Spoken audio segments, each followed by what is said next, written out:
It's lovely to have you back with us. Welcome, believe it or not, to week 8 of Survive to Thrive, the weekly webinar that I almost forgot the name of, by New Zealand's exporters, not broadcasters, for New Zealand's exporters, as together we find a new way forward towards greater success for ourselves and our companies, our communities, and of course for our country too.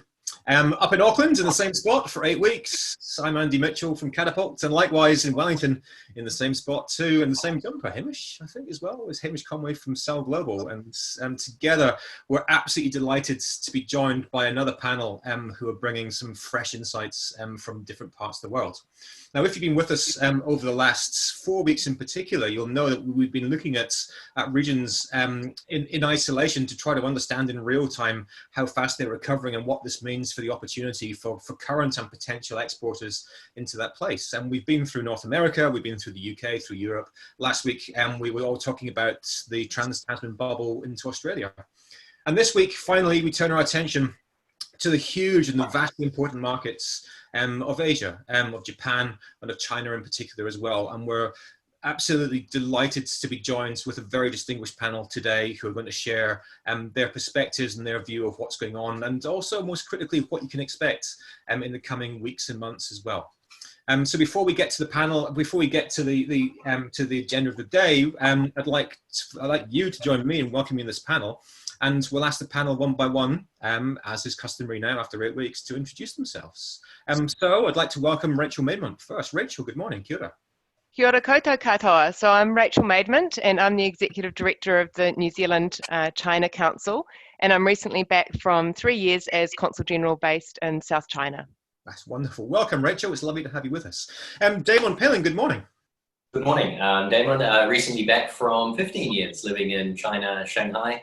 Currently in Auckland and wearing a few hats. One is an NZT Beachheads advisor, and I'm also an independent director on Grin Natural, an oral care startup business, and also Lifestream, which is a plant-based supplement business. And for those two organizations, China is of course front of mind. That's fantastic. It's a lot of hats. Welcome, Damon. It's lovely. Lovely to have you. Paul, good morning. Yeah, good morning, everyone. Yeah, Paul Gistro. I now work with ASB as an international trade consultant. Prior to that, I had a stint at BNZ setting up their Asia business and their practice, and also have just come off working with an e-commerce company that deals in Asia, has a couple of factories we deal with in Asia. And prior to that, some time with NZTE, both in Asia and in the Americas. That's wonderful. It's lovely to have you here. Thank you, Paul. Thanks for joining us. From Japan Live, Jimmy, good morning. Morning. Yeah, I'm coming in hot from Tokyo. I am the co-founder and CEO of Manal. We sell high-end travel luggage. So it's been a very interesting time for us over the last month or two. And even though our main market is the US, we manufacture in Vietnam. I'm based in Tokyo. We source from all over Asia. That's wonderful. It's lovely to have you here today, Jimmy. Thanks for joining us, especially so early. And finally, we're turning our attention to the beach. Live from the beaches, Reeves. Jason, good morning. Hi, good morning, everybody. Kia ora, Jason Reeves speaking. I'm Vice Chair of the Japan-New Zealand Business Council and also Head of Exports at Bank of New Zealand. And formerly, I was in Tokyo 5 years as the NZTE Trade Commissioner. So welcome, everybody. Oh, thank you, Jason. It's lovely to have you here, and welcome again to our panelists. Thank you so much for joining us this morning. Hamish, before we get into the agenda of the day, what does that poll tell us about our audience today? You're on mute, Hamish. You're insightful, but you're on mute. It's a good combination. I was letting the numbers speak for themselves. So we got half. So China is where half the people who did the poll exporting to already, and there's also just over a third of people are not yet exporting as well. So that's kind of an interesting kind of balance in the room to keep in mind. So certainly people looking to Asia as a potential opportunity. So it'll be interesting to balance those views off as we go through today. Perfect. There's been plenty of vested interest in what we're going to talk about this morning. So without further ado, we'll turn to the business of the day. And may I start with you, Rachel, please, with your perspective from the council here. Is China back open for business again with New Zealand? So definitely we are seeing China back open for business. Obviously, trade did keep flowing even through the initial stages of the COVID outbreak, but there were lots of things like delays in the logistics sector, delays at the port. But now we're definitely seeing things start to move a little more easily. Some industries were affected more than others. So what we've heard from Fonterra, Zespri, etc., is that things have been quite smooth for primary products overall, but things like forestry, for example, were affected. And obviously air freight, NZTE has done some really great work working with the private sector and to keep air freight going. But for some producers, particularly those going into food service like seafood and meat, they were more impacted in the early stages, but seem to be recovering. So as a nation as a whole, from a helicopter view here, are we more fortunate than other exporters in that market, or are we all been through the same bumpy road? Well, just overall, I think, nobody wins from COVID, but New Zealand in general, our main trading partners, China takes 23% of our goods and services, and Australia takes 16%. Both of them have managed to, keep some kind of handle over COVID. So compared to the UK, for example, which sends nearly 50% of its products into the EU, which is expected to contract by over 7.5%, China is still expected to grow, albeit by a much slower rate. So purchasing power, for example, is expected to grow by about 1.3% according to the IMF. So whilst it's not fantastic for anybody, New Zealand is fairly well positioned compared to others.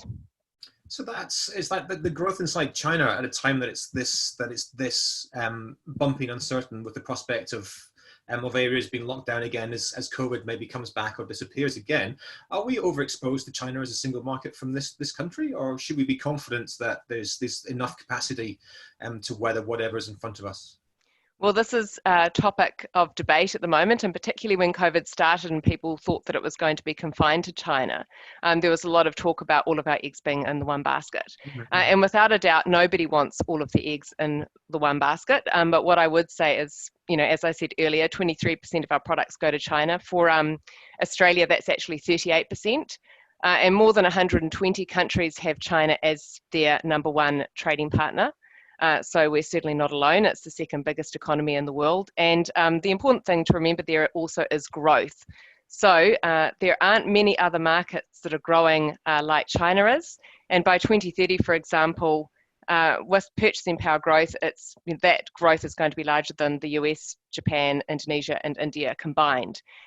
In addition, we produce what China wants. There are huge complementarities between our markets. So that will mean that China is going to continue to be really important, and will be, our trade relationship with China will be important for bringing us through COVID. Okay, so from I know that your own organisation, the New Zealand China Business Council, has been doing an awful lot in the last few weeks to help us understand what's been going on. Can you just give us a little bit of background about what the council's been doing and what it's been seeing to help us build stronger relationships and a clearer pathway through this crisis? So the New Zealand China Council is the peak body that engages with China. So it brings public and private sector together. So we have a board of about 20, and on that board we have the CEOs of MFAT and NZTE, as well as a lot of our big companies that have interest in China represented. So Tourism New Zealand, Fonterra, Zespri, etc. So what we do is we bring those, the private and the public sector together so they can talk about what is happening. And we have an ability now also to set up working groups. So we're working on some big projects with China that can build a sort of more robust and resilient relationship. All right, so there's a lot.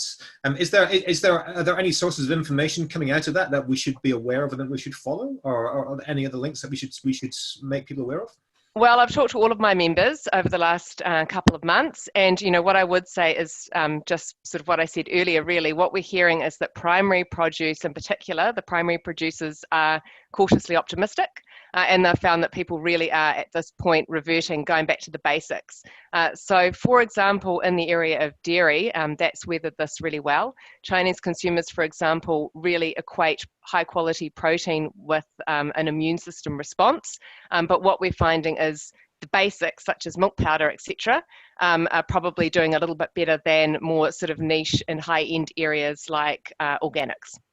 All right. Does this mean it could be a return to back to basics for some of the quality produce that we export? Definitely, people are still spending on high quality, premium, basic New Zealand food and beverage products. All right, that's good to keep in mind. Thank you. Let's turn to Japan for a bit of a contrast here, and over to you, Jason, if I may. Sure. It's like we understand that the lockdown situation in Japan has been handled quite differently than many other countries. Can you tell us what the key differences are and how they've approached it between Japan and New Zealand? Certainly. If we look at kind of Japan in comparison to New Zealand, a bit of it comes back to the actual, if you like, the constitution or the laws in Japan. Unlike New Zealand, you really can't have a leader from any political persuasion enforcing a kind of nationwide lockdown. That's not permitted in terms of the kind of constitution. So it's been a more delicate approach to it. You actually saw areas of Japan kind of kick it off when there was an initial kind of outbreak in the north of the Hokkaido region. That went into a kind of lockdown for a period of time, organised by the governor, and different parts of Japan did the same kind of thing, Tokyo, etc. Then the government, I think around about the 16th of April, then kind of went to they had what was called like a nationwide state of emergency, which kind of encouraged people to kind of work from home, don't assemble in large numbers, work remotely if possible. But it was kind of an encouragement rather than an enforcement, because the law doesn't actually permit that. So it's a little bit different to the New Zealand context of how it operates. So if we're comparing the situation then against the strength in primary and some of the core New Zealand value products, we might say, that's like still trekking well into China, what's the situation in Japan at the moment? Is there a parallel with this, or is it quite different? It's a little different, but fortunately, we've been really pleased actually. The first 3 months of this year, kind of exports to Japan, that's merchandisable exports, were up about 10% year on year to the previous 2019. So it's been quite encouraging, and largely because of our main exports to Japan, food and beverage, dairy being a large contributor of that. That's actually been quite robust for the first 3 months. And a lot of our exports to Japan are largely demand insensitive. So if you look outside the kind of food and beverage portfolio, the largest export outside that is actually steel or aluminium from the Tiwai Point at the bottom of the South Island there. That's producing really highly refined aluminium for the Japanese market. That's actually been reasonably robust. So exports to Japan have been robust for the first 3 or 4 months. We think there may be, there may be a slight blip in terms of some of our exports that go into the kind of the food service or route trade in Japan, because as part of their kind of sequenced lockdown of certain regions of Japan, the government couldn't actually say to Japan, close your restaurants, close your bars. So they have a more kind of elegant approach. They said, please don't open bars after 8 p.m. in the evening, which essentially means don't go to bars in the first place, and in a slightly more subtle way. So the food products that go into that kind of food service, restaurants, route trade, there may be a temporary blimp as a result of those kind of bars and restaurants closing at an earlier period of time. But I see the Japanese government overnight has actually sped up their recovery process in terms of the kind of the lockdown. It was due to end of May, but 39 of the 47 prefectures have actually reopened as of today. This must mean then that there's quite a transition with consumer sentiment on the street. I mean, Jimmy, you're literally there on the street right now. It's like, how are consumers' attitudes changing and their behaviours changing as you move away from lockdown into something a little bit more free? Cheers. I would really just echo what Jason was saying. I think even though there have been a ton of changes in a society that's not known for its desire to change really quickly, I'd say there's less whiplash throughout society because it was very incremental and gradual, like Jason was saying. And so I think we got to a point of something like an 80% reduction in commuter movements. Very, very gradual. It wasn't, 48 hours later, it was suddenly stopped. And so I think what that leads to is a slightly more business as usual sense. So even though people are working from home or whatever it might be, there wasn't this sudden schism and change to a completely different mode of operating. So I think there's the Japanese economy has its own kind of longer term problems, and I'm sure this will hurt, but I think people on the ground pretty positive and not changing their behavior that much, anecdotally. Right, thank you. I mean, although it feels like for lots of consumer sentiment here, it is a little bit of business as usual. We still, as long as we match what they need. But it's like from the stories that we've been hearing, then like lots of things have materially changed over the last few weeks, plainly for anybody who's exporting live into that region. I mean, Damon, would you like to comment on that, just from your own perspective, from some of the hats that you're wearing? What has materially changed, in particular getting into China, for exporters over the last 6 or 8 weeks? Yeah, thank you. So a couple of points. I think, firstly, I think that the direction of travel around health and wellness, that was already there. And I think that's only been accelerated. And I think that was reflected in people's lifestyles, whether they were going to gyms and exercising using, Les Mills programs in clubs across China, that then shifted online in terms of the channel of consumption with Les Mills on demand. Yeah. That would be one example. I think in the 2 businesses I work on, it's been really interesting. I think in some sense, the underlying demand has still been quite strong, particularly for oral care. For everyone's benefit on the call, that oral care product can access the market through cross-border as well as general trade. Mm-hmm. I think where we pivoted quite quickly there was e-commerce. So, we love China for many reasons, one of which is, rollout of 5G and high internet penetration and mobile first society. So even though pre-COVID, we were really looking to ramp up, rollout in supermarkets and the like, it was very much a quick pivot to say, what more can we do online, particularly through the Tmall Classic flagship store and rounding out an online omni-channel. So I think that's applied to that business and a lot of other Kiwi businesses as well. When I think about, the live stream business, very different story. I think that the path to market is only cross-border e-commerce, so it's a different challenge to engage with consumers. I think the underlying consumer demand has always been there, and that's very much on women's product for nutrition, well-being, weight management, and the like.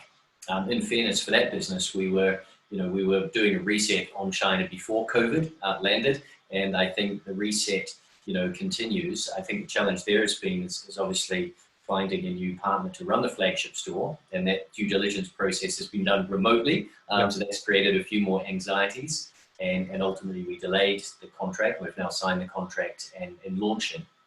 To the point around consumer sentiment, as Rachel highlights, I think we are optimistic, that the underlying demand is there, but at the same time, we're not putting all our eggs in the basket in terms of spend on digital marketing. So our flagship store will be reworked, ready for the upcoming 618 shopping festival in June. Yes, we'll be spending some of our budget on digital marketing, but we'll also be holding some back for later in the year as well, just as we see, how strongly does the consumer bounce back. I think in the recent May Day holiday that was extended, and there was a little bit of disappointment around consumer spend, but maybe that came back to what expectations were set in the first place and where that spend was happening. But I think Disneyland and Pudong's reopened, and limited numbers, social distancing, and I think they sold all of their tickets and families went out and had a great time. So that gives you perhaps a sentiment of what the typical household that Kiwi brands are looking to target. What are they thinking and feeling right now?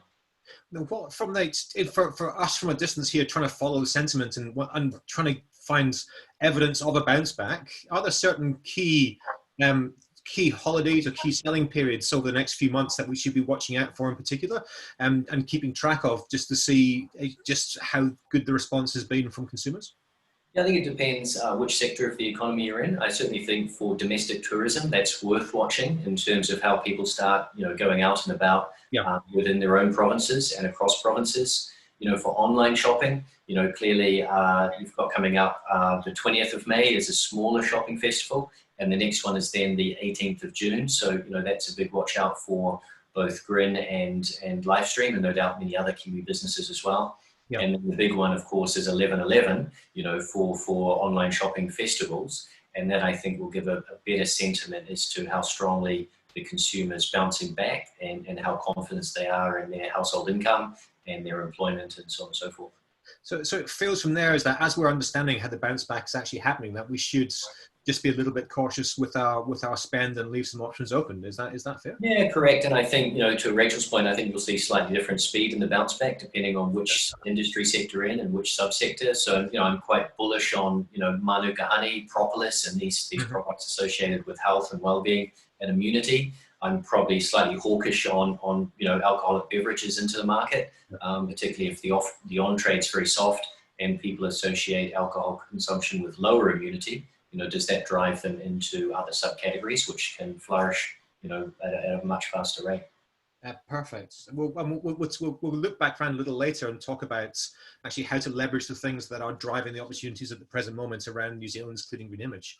Before we get onto the good stuff, onto opportunity, I just want to look at some of the downsides again. And Paul, I'm going to turn to you, if I may. So I know that you've been knee deep in understanding some of the impacts, some of the negative impacts of broken supply chains and things that have happened. What's your perspective of the material changes that we faced going into China in particular over the last 8 weeks, and what should we be optimistic about getting repaired and getting moving again? Yeah, sure. Well, supply chain was sort of one of the first topics that popped up as soon as there was some disruption around with COVID kicking off, etc. So there's been plenty of noise around that. There's been some really good work done by different groups to help companies through the supply chain issues and understand supply chains better. I think it was quite a understanding that we didn't really know our supply chains as well as we probably thought we did, and it really sort of came to bear once we started having this disruption. So there's been quite, there's a lot of movements happened already in supply chains, and it will continue to happen, whether you're on the supply side or the demand side. Either way, there's a disruption happening. Yeah, and that will continue to happen. What probably we're seeing now, though, is a lot of movement of some of those supply chains across Asian borders, and particularly into South and Southeast Asia. A lot of companies are now moving some facilities out of China. I think the word diversification has come across quite loud and strong. So there's a need to diversify where you're picking up your supplies and also diversifying where you are selling into. So that's just changing the whole. It's like moving the deck chairs on a ship. It's trying to understand where everything is placed.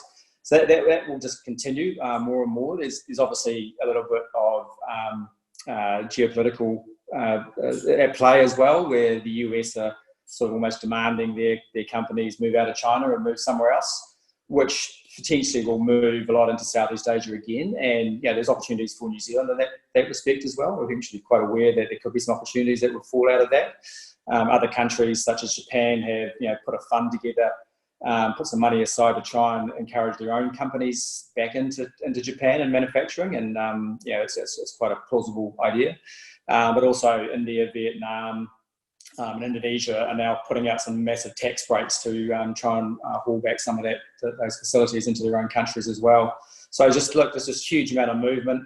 We're seeing a little bit of movement. As that movement's happening, some of those treasury functions and invoicing functions are moving into places like Singapore, or into Singapore pretty much. There's sort of some of the hubs are being set up for Asia in particular out of Singapore. So that's starting to come through. But what's a lot of people aren't really realising, a lot of people aren't seeing, is that on that land-based disruption to supply chain. So it's not just ships and air freight, etc. It's what's happening on the land, and courier services are massively affected. As you know, even here, it's taking a long time to get anything delivered to your door. It's taken me about 2 weeks to get some coffee capsules delivered, which is highly concerning. But places like India, etc., DHL haven't been delivering items that are non-essential. And this has a big impact on exporters, because a lot of that courier service is used for sending documents around the world and documents to be signed and cited, etc., which then just holds up that supply chain again, and holds up getting your goods to market. Holds up being delivered, holds up being sold, and then of course ultimately it holds up you being paid as an exporter. So it's just the length of time now, and that just comes down to a massive liquidity issue down the line when you haven't got the capital to continue in your business because your payments have been stretched out so much longer. So in terms of those potential liquidity problems that might be hidden, that are starting to emerge, what should we be expecting? Are they going to get worse for a while, or is this going to trend and just be a blip that's recovered once we get courier services back to normal? If it's a blip, it'll be a long blip. We're already seeing from our clients demands from buyers pushing out payment terms. So what your typical terms maybe pushed out another 30 days, which is a massive concern. So that's huge impact on your working capital and liquidity. So a lot of the questions coming to us are, trying to extend financing to counter for that, to keep on going until they get paid. A lot of nervousness around, the shipping logistics changes, which obviously, impacts on payments, as I mentioned before. A lot of the questions coming to us as a banker around, how do I reduce my risk? So, there's trade finance products that can that can help with that. A lot of the larger New Zealand firms have gone really well on this. They've had quite diversified funding arrangements. They've had cash reserves, and they're also going to the extent that they are working closely with their New Zealand suppliers and making sure they're paid on time and often earlier. So they're doing a great social responsibility thing there for the New Zealand economy. But there's just a lot of issues around how you fund your business, and that just takes a lot of advice. And once again, there's some good work coming through with NZT on some of the cash seminars, etc. That's being run. But the key thing is just to make sure that you're working with your partners to get help, work on solutions that would work for your business, have those really hard conversations, but also build towards having much more visibility of liquidity and some control on that. So putting the systems in place that, so out of a negative can come a positive. I think we'll be in a lot better place. The companies will be in a lot better place with the way they deal with cash flow and the way they deal with liquidity. Thank you. Jimmy, does that feel like a common problem? I know that you're working cross borders because you have warehouses across a few countries in the region. What's it like for you actually on the ground right at the minute? Logistics wise? Yeah, I have heard all of the horror stories, and I don't deny them. I would just say that we are a data point that says good things are possible. So as an idea of our supply chain, we design in New Zealand. We source from all through Asia, we manufacture in Vietnam, then we ship to Hong Kong and the US, and then we rely on ground and air freight to customers from there. And apart from a few disruptions to some European postal carriers, we've had no disruptions in the supply chain in any part of it. There was a couple of delays early on with Chinese components, but apart from that, it was fine. Actually, the biggest problem we had is I wanted to send some New Zealand honey from New Zealand to Vietnam for our factory manager, and that's been stuck in New Zealand for about a month now. So actually that's been the biggest thing we've had to deal with supply chain wise. And obviously that's not to say that there aren't massive disruptions elsewhere or that there won't be more problems down the line, but right now things are functioning pretty well throughout the region for our purposes at least. Well, I'm going to take your optimism and build on it there. One happy data point is it's a win for everybody right at the moment. Rachel, can we change the tack of this and talk about the engineering stronger competitive advantage for China out of this? At the very start of the call today, you talked about how our image of just being clean and green and healthy, helping to build an immune system, that positioning around New Zealand is actually more in demand than it was. How should we be looking at that and responding to it as businesses? Is this a way to generate more opportunity and more market share for us? Well, first of all, I'd note that there was a question there from Ray just noting about inbound tourism. So I'll just say to Ray that yes, I mean, without a doubt, I was sort of talking more optimistically about goods exports before, but without a doubt, tourism is going to be hugely impacted. We had 1,200 tourists a day from China, staying an average of 9 days. And so, they also spent a huge amount. Just quickly on that, what I would say as well was that we had these projections going forward about what tourism from China was going to look like. And we thought that they were going to keep growing in sort of this exponential fashion. But what we already found last year in 2019 was that numbers dipped slightly. It didn't matter overall because value actually increased, but already, numbers weren't growing like we expected. So it's a highly competitive industry. We already needed to really kind of up our game to make sure that we maintain that premium positioning. And now sort of moving into what we need to do, definitely with all of the different sectors, we need to think about what we can be doing better post-COVID, because trade with China was already becoming more competitive. And without a doubt, when China's one of the countries, one of the markets that's relatively doing comparatively well, competition is going to increase. So with things like tourism, for example, what we had, what Tourism New Zealand had been finding was that a lot of our SMEs engaged in that industry weren't really upping their game when it came to technology. So, I mean, technology is crucial for a Chinese tourist, for a Chinese student, or Chinese consumer, as we sort of all know. So, you know, can we take this breathing space to actually make sure that our rhetoric around being premium and the prices that we're charging actually matches our infrastructure? So there's, you know, a lot of thinking at the moment around how can we make sure that it's good value for money, and that our premium pricing and positioning is actually matched by what's happening on the ground, and how can we get our tourism providers to match the experience directly to not just we're catering to this market, but then China's an add-on. You know, how can we make sure that the tourism experiences are right and pitched properly, and that they incorporate technology as well, so we can move it up a gear there.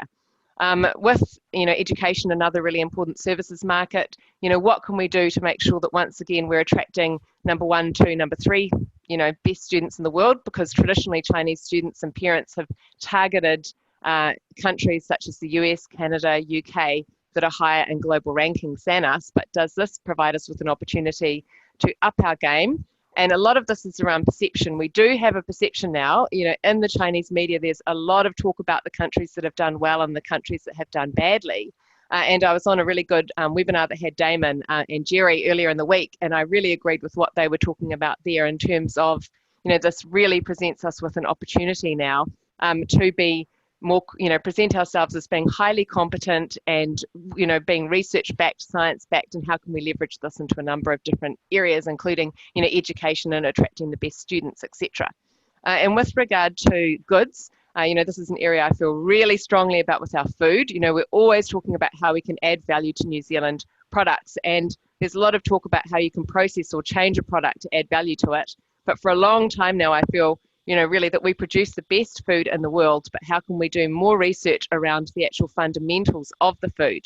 So, for example, New Zealand black currants have 10 times the amount of black currants, 10 times the amount of antioxidants than Polish black currants. You know, how can we use research and development to look at our inputs? You know, how is our soil better, the strength of our sun's rays? You know, all of these things contribute together to make a product that is nutritionally better. And this works in really well with the China market, because they have been, you know, for generations, had a long history of traditional Chinese medicine and really understanding how food plays into wellness. So I think there's a huge potential here to just add value by understanding why our food is better. That's a lovely thought. I'm going to turn to you, Damon, please, Damon, if I may. So the two themes here of trust and wellness, and trying to enhance the trust in our country. This is they're already trusted, but to make it more trusted, and to reinforce the things inside our products or our services that supports wellness, and in particular immunity. From some practical advice from your perspective here, are there certain elements of the New Zealand proposition which we should be trying to reinforce proactively here, or is this just a case of being more of who you are as opposed to trying to be something else to fit in?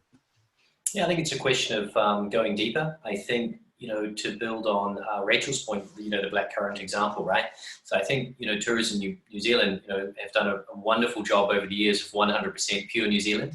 I think rocking up to market and being a flag bearer for Tourism New Zealand is not going to cut it. And I think, you know, the Chinese consumer is just so thirsty for knowledge and so curious. I think, you know, there's an opportunity for Kiwi brands to go a lot deeper with their stories, so they're more compelling, more engaging, more distinctive. So I absolutely think that is a challenge going forward. I do think, to Rachel's point, you know, tourism is really interesting to watch. Maybe a shared bubble with China would be on the wish list, but why? Because tourism is a big ticket item for Chinese to come down to New Zealand, right? It's not like hopping over to South Korea or down to Singapore. So I think that's key to watch in terms of what's the sentiment of the Chinese consumer. Mm-hmm. And then to your point, I think it's a great opportunity when tourists are down and the students are here, just to build brand through your ranging domestically. And I think for a lot of the smaller Kiwi companies, success in China actually starts back home in New Zealand through good ranging and good touch points. I think on technology, you know, Alibaba's done a nice job of rolling out Alipay across New Zealand, particularly in the South Island. I think WeChat, of course, is incredibly powerful. And if we think about data in China, you know, the ability to hoover up data legitimately through WeChat and use that and weave it into your ecosystem is really important.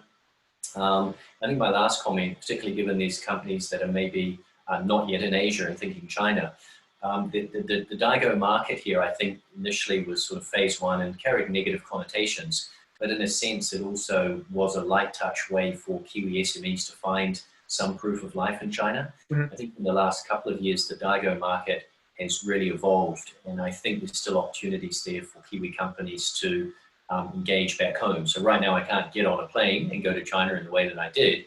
Can I engage with the Daigou wholesalers based in New Zealand to seed my brand, seed my product, and use that as a baby step to try and get some runs on the board, particularly if I'm new to Asia or thinking about China. So it's like, it's what we're saying here is that we just can't take this for granted anymore. We can't take for granted what the market wants from us, because clean and green New Zealand is no longer enough. We actually have to be deeper and more specific and work harder on that brand. Yeah, I think we're absolutely heroic in those primary categories. I think the consumer is asking more at a practical level around packaging, pack size, and so on and so forth. I think there may be consumers who are asking more about formulations that are more bespoke to the Chinese consumer. So you're absolutely leveraging all the goodness of New Zealand that we've discussed, but what more is the brand doing to design for China and deliver that product at China speed? I think that's the challenge going forward. Quite. And just looking at this from a from a broader perspective, just one last point, Damon. Just like, do you feel that this is actually an opportunity for people to take a first step into this market, or is this one that should come after we've cut our teeth in some other areas? I think if you're further down your China journey, I'd probably be doubling down on China. You know, for a lot of Kiwi businesses. If I'm new to China, I would depends on my category. If I'm health and well-being, I'd absolutely be exploring, as for example, the wholesale Daigou market as a way of getting some runs on the board, and then starting to get into ecosystems in the e-commerce world with Alibaba, JD, and others. So I'd be doing a slow seeding approach if I'm newer to the market, mindful that I'm probably cash constrained back home here in New Zealand, and that Daigou wholesale market economically, some good brand assets, some good short video content could be the best path forward for me at this stage. Yeah. I think also on that, because it's like some of the what we've been hearing today is that although sentiment is strong, some consumer behavior has changed on this. So there's probably lessons that we all have to double check that we've got right before we go forward. And Paul, if I just turn to you for a moment, please. The move from bricks and mortar to digital and to direct to consumer hasn't been quite as straightforward as it's been in other markets. Have you got some perspective to share there on what we should expect in terms of getting the balance right between traditional retailing and the big social platforms, which are so important in China and in the region? Probably not so much my expertise. I'm sure Damon will probably be a bit better on that. On digital, though, just a point I'll focus talk about just around, as I mentioned before, about exporters being paid on time and trying to speed up that process of exporting.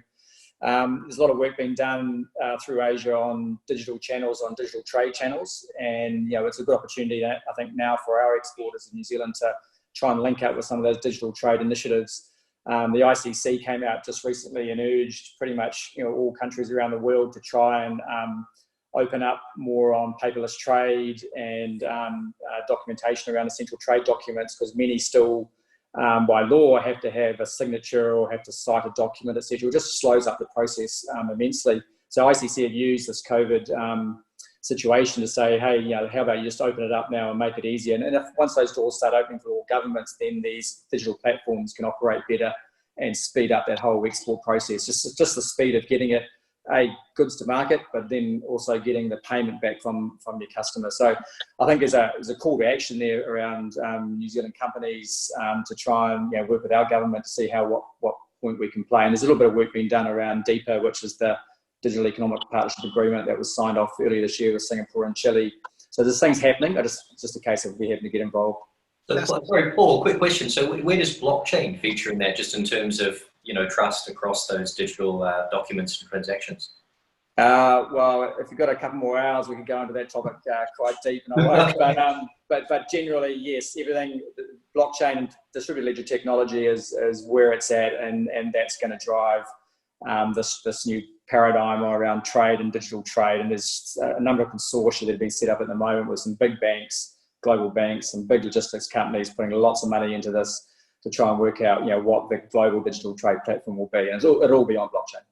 So how far away is this in reality, Paul? And where should we be watching out to see how to respond? Well, when you get 20 or 30 banks working together and 10 or 20 logistics companies working together and a few governments, you can imagine how long that's going to take. So while the technology is there to make it happen, there's just a whole bunch of other regulations and barriers and security and data flow, security, et cetera, to get through. But look, the indications are heading in the right direction, absolutely. And look, I'd love to call it how long that would take. It's just like, get your crystal ball. Now it's like this is actually really interesting, because what it's showing us is that it's not just consumer change that's actually creating opportunities, but governments as well. I know that, Jason, you've got a perspective on the opportunity in Japan for technology, given the way that COVID's had an impact on some of the bureaucracy. Could you just shed some light on that for us, please? Certainly. I mean, I think, given the last month, people in Japan have had to work kind of remotely through necessity. They've been encouraged to do so. It wasn't a kind of a planned phase to have a more digital platform. It's been kind of thrust upon them. But you're finding many Japanese organizations, they were thinking about, hey, how can we embed this across the organizations? How can we move to a more digital footprint from a very, very kind of bureaucratic base? So I think for New Zealand entities that are kind of skilled in migrating to a digital platform with communication channels, etc., particularly in industries like the transportation sector and the health sector, be it the management of client records, be it medicine, to disrupting to customers, etc. I think there's a real opportunity to actually, for New Zealand businesses, to kind of help Japan move to its digitization process. It's at a very early stage in that, due to its kind of very highly bureaucratic system. There's very lots of, heavy kind of human input, whereas there's opportunity now to really move to a more digital platform. And I think in New Zealand companies that are kind of well advanced on that journey, I think there's some real opportunities for New Zealand businesses, particularly, as I mentioned earlier, be it in the transportation sector, logistics, healthcare sectors, to really assist Japanese move to a more automated process. And this kind of process through COVID-19 as a catalyst, I think will kind of accelerate that. Just to the earlier point, I think that Damon made earlier in terms of kind of leveraging the brand, that's also very important from a Japan perspective. I think one of the key factors is actually to enhance on the good work, enhance on the brand, because that gives you an opportunity to enter the market. So we had events like last year, for example, when we've had the Rugby World Cup last year, Japan being signatory to the CPTPP. These kind of things have elevated New Zealand's status and kind of Japan's print, media, etc. That provides a kind of a platform to have a conversations, because the recognition of New Zealand has been kind of elevated over the past kind of 6 to 9 months. So that provides a good opportunity to kind of have those conversations, but not just from a digital perspective. I think also from our traditional base in terms of high value food and beverage, I think there's a more heightened awareness of New Zealand now, and a chance to kind of exploit or to really leverage off that heightened awareness. So what I'm hearing here is that we're actually walking out of this crisis with a little bit more competitive advantage to use than we had before. Damon, is my interpretation here right, or am I missing something? Should I be optimistic or more realistic? Optimistic, always optimistic. Yeah, I think brand New Zealand has only increased, and I think the way in which the international media has portrayed, the control of COVID here has been exceptional, and that helps. And then as touched on, I think these other interesting events like Rugby World Cup and so on and so forth, they're great ways to leverage that back into your business, whether it's food and beverage, well-being, or even into the services sector, right? And as I touched on earlier, a business like Les Mills has done, phenomenally well to land in China, and they're going from strength to strength. So, I think in that sense, it's all to play for. But I think we all desperately want to see international travel resume in some practical form, particularly for business travel and then tourism and education. And hopefully governments can work on advancing some new border protocols and security protocols to support that on a baby step basis, perhaps. Yeah. So in the site, so Rachel, from your perspective, in thinking about those borders being opened up to enable us to leverage some of the potential that we have potentially in tourism again, is there anything that the tourism industry should be doing in the short term to help do their bit to get the brand New Zealand message back up into China again? Very difficult when they're under the pressure that they are at the moment, but is there a role that they should be playing? Well, obviously Tourism New Zealand have got a fantastic team up in China. And so, they're very focused on ensuring that we maintain our position in the market. And I'm sure that they will be looking at sort of every opportunity to leverage off 100% pure and to look at how that can be developed post-COVID. Yeah, absolutely. So we're back with leading the way. Now, I think we might turn to some questions, Hamish. Have you had your eye on the question stream? Yes, I do. And actually, by the way, some people did put a question into the chat. So if you could just copy and paste that and put it into the Q&A, and that would be good. So, all right. So we've got the first one here. That's probably looking like Paul answering. It's got from, I don't know who, Anonymous. And I understand global export trade insurance companies are cancelling some trade agreements. Has anyone got any advice on what to do when this happens? So, is it you notice anything around that, Paul? Yeah, I believe that has occurred in a few instances, which is quite unfortunate. Typically wouldn't be the larger, well-known companies. So just a case of just seeing who you're dealing with and maybe looking for some alternatives. I wouldn't say it's a trend. It definitely wouldn't be a trend. It might be just a few one-offs, but talk to your bank and your insurance providers and just work out a new solution on that. It's the only way around it. Yeah. Also, to that point, Andy, I've just noticed recently the Export Credit Office have enhanced their offering in terms of giving top-up credit insurance for exporters. So it may be worth having a conversation with Peter Rowe and the team at the Export Credit Office. Yeah, that's a great point. Yeah, that's good. Yeah, Peter's been on here, and that actually ties into another question that we've had here as well. I imagine credit insurance is becoming more difficult for all. In some markets were already challenging pre-COVID. Sure. So terms extending and cover becoming decreased or completely removed, I'm wondering how people are minimising financial exposure. So anything to add? Yeah, that comes to that whole piece that we talked about earlier with the Export Credit Office. I noticed a few cases of that to kind of enhance the exporters to get over this immediate kind of hurdle. They're up in their kind of game in terms of assisting with that export credit insurance. So, as I say, certainly have a conversation with Peter Rowe and the team there. They'll be able to guide you through that. Perfect. We'll put the details to that in the follow-up the follow-up notes which come after the session as well, because your team are doing an amazing job. You got another question there, Hamish? Yes, we do. So from Lily Clark, what are your recommendations for new entry into China as it relates to health products in this current climate? So there was mention of honey, I know it's kind of a bit of a broad one there, but or Rachel? Yeah, hi. I have some comments. I assume that we could be talking, vitamins, supplements, Manuka honey, those types of products. So it'd certainly be one, creating a little bit of digital content just around the brand story, the USPs, maybe a couple of short format videos, and then I'd be looking to seed that in with some of the Daigou wholesale partners. I think there's another question around some of those companies. So thinking that the likes of New Zealand Health Group, Carter and Harry, or guys like over at Health Element and HY, those types of businesses, and try and get some face time with them locally here in New Zealand, and see if you can develop a campaign to seed the brand through that channel. I just feel at the moment that's the cheapest way and the most effective way to achieve that, in the absence of realistically being able to get out into the market.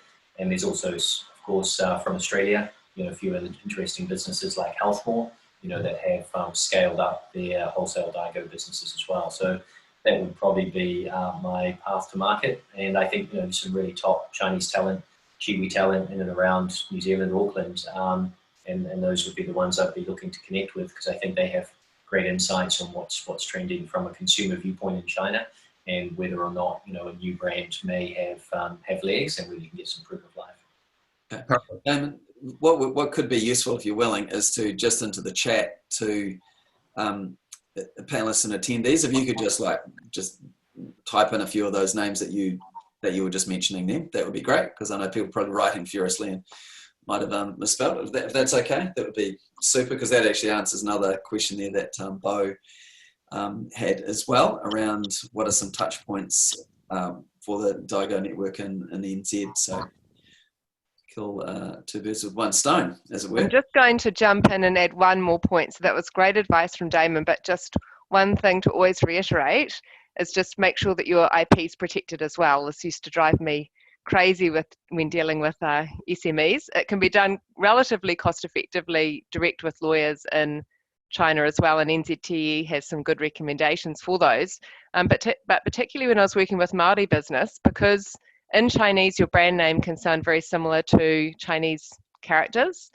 So it's really important that you've got a good brand name in English and in Chinese, and that's protected before you do anything, even if you're only working across channels. Yeah, Nice. And just on that point, Rachel, just as an idea of the size of that task for people who haven't done it before, is this something that can be achieved in a matter of weeks or a matter of months, or is it, and should it be done before you get your first shipments overseas? So Damon's probably got a bit more recent experience than me on this, but I mean, it should be done as soon as you possibly can. China is what is called a first to file country for trademarks. So anybody can come along and file, you know, if they see it in the supermarket in New Zealand and they see that it's taking off, they can go into China and they can register it there. So you should look to do it as soon as possible. And in terms of how long it's taking, yeah, Damon might have some more sort of up-to-date info on that.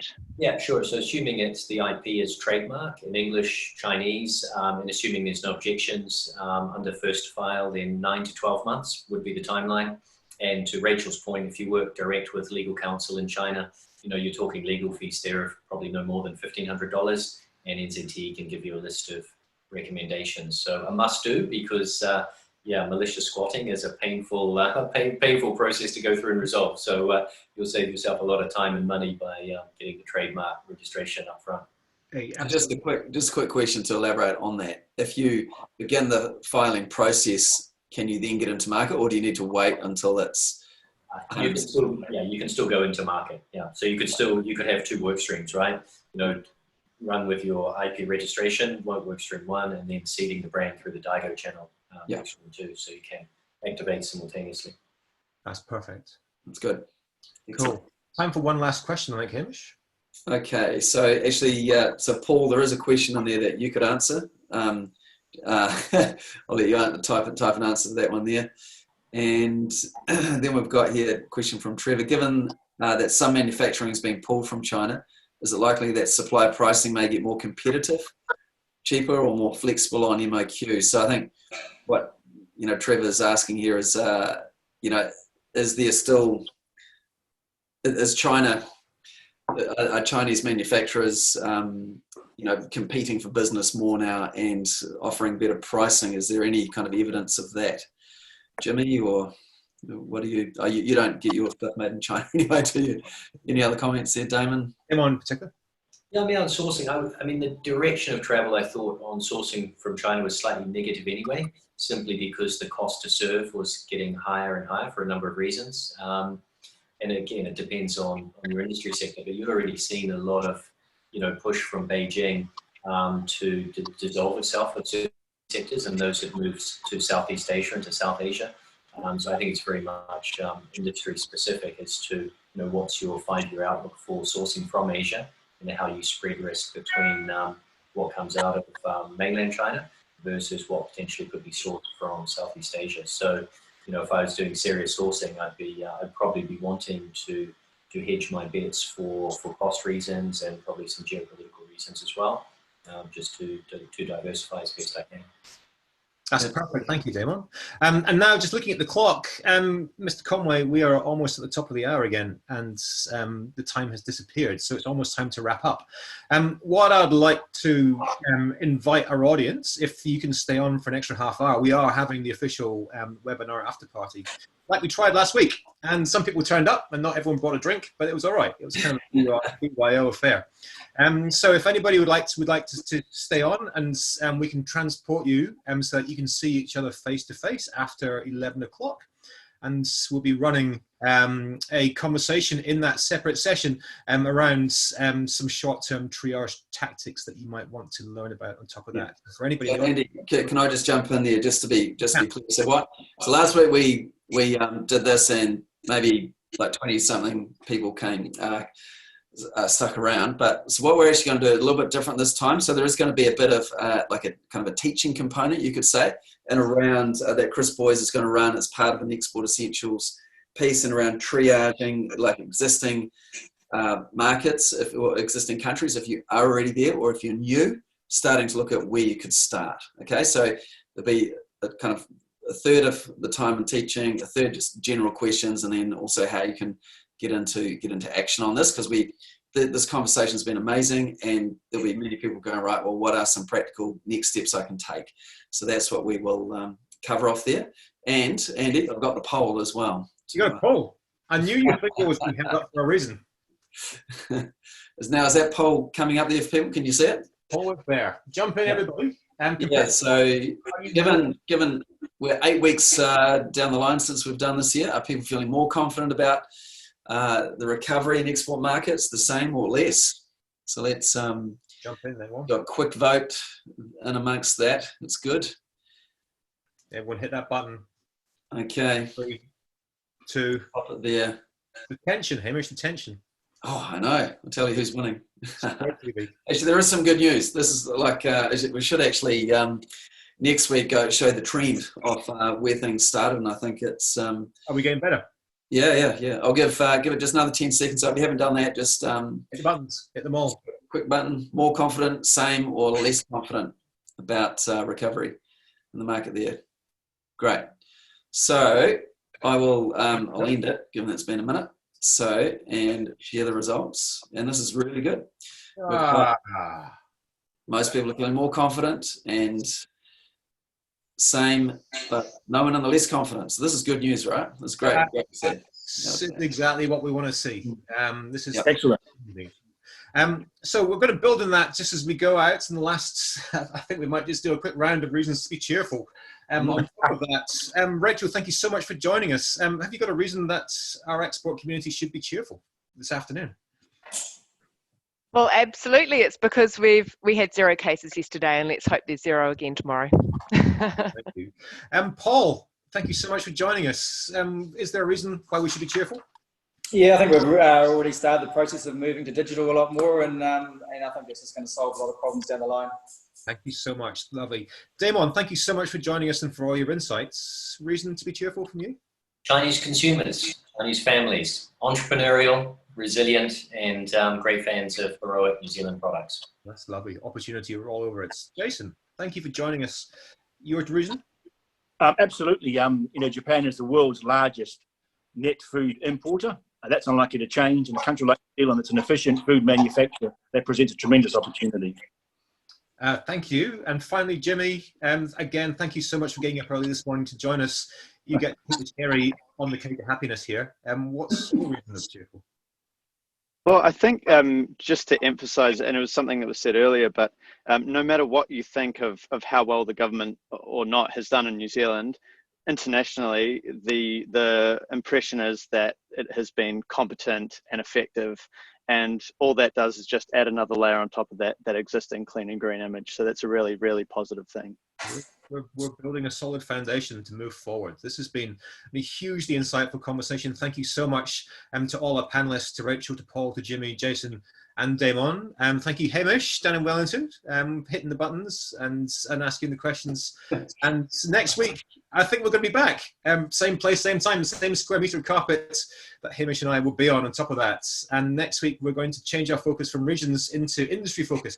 And next week, it's going to be a session for everybody who's involved in F&B, looking at the latest on that. So watch out for the feeds during the week on what is happening with all that. And let's hope you can join us same place, same time next week. Until then, take care of yourself, be safe, and we will see you soon.